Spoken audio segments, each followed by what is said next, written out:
Кайырлы күн, құрметті достар.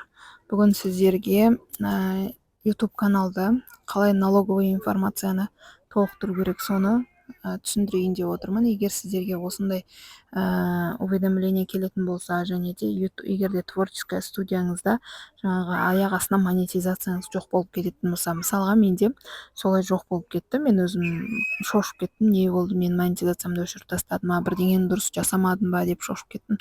Бірақ оказывается ол жаңағы налоговый информацияны толтырмағаннан екен. YouTube өзі $10 асқанда, бірақ менікі уже $30 асып кетті. Енді ғана сондай сообщение келіп жатыр. Негізі $10 асқанда осылай налоговый информацияны толтыр деген SMS уведомление жібереді екен. Енді оны қалай толтыру керек, қазір мен түсіндіремін.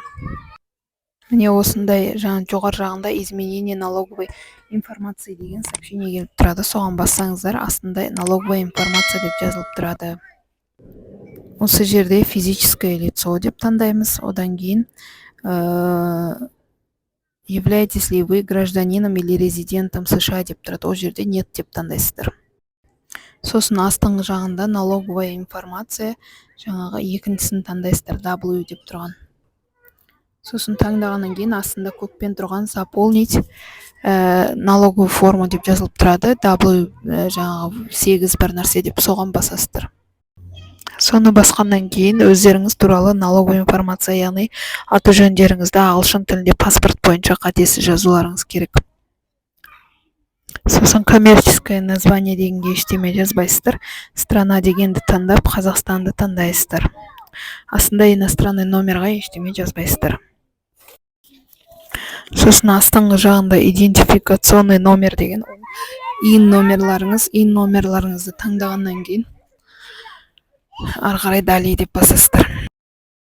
Келесінде енді адрес жазу керек.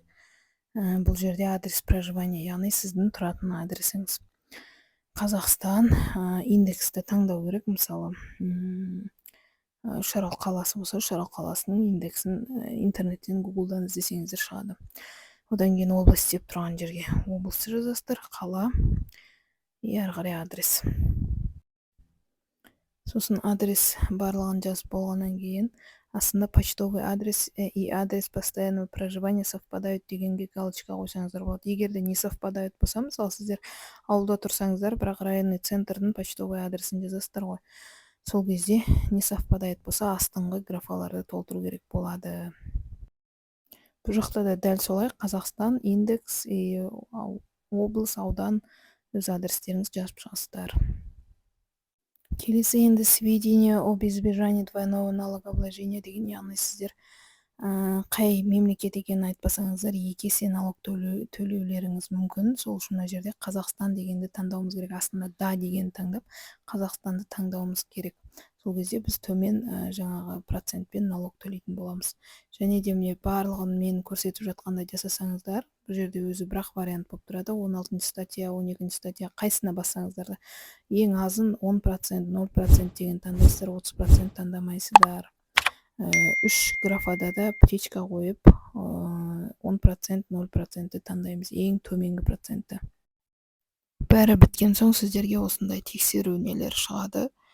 Сертификат налогоплательщика барлығын тексеріп аласыздар да.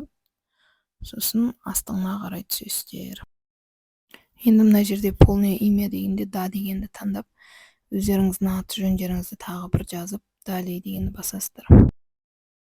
Келесіге өтесіздер, отчет, яғни бұл жерде отчетты біріншісінде нет дейміз, және астына галочка қойды ұмытпаңыздар.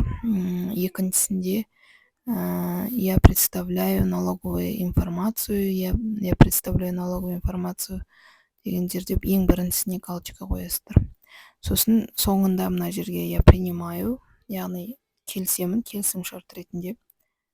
Осы жерде шатасып кетпеңіздер. Получение налоговой отчетности, яғни сіздерге налогтық отчет почта арқылы келген дұрыс па, әлде электронды почта арқылы келген дұрыс па? Әрине электронды почта арқылы, біріншісіне галочка қоясыздар.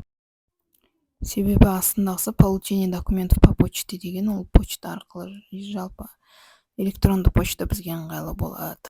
Және ең соңында сіздерге осындай информациялар шығады. тағы бір айта кететін жағдай, осы жерде сіздердің удостоверение личности сұрауы мүмкін. Сол жерде сол кезде подтверждение личности деген болады. Сол уақытта удостоверение сұрайды. Удостоверенияларыңыздың алдын бөлек, артын бөлек суретке түсіріп жүктейсіздер.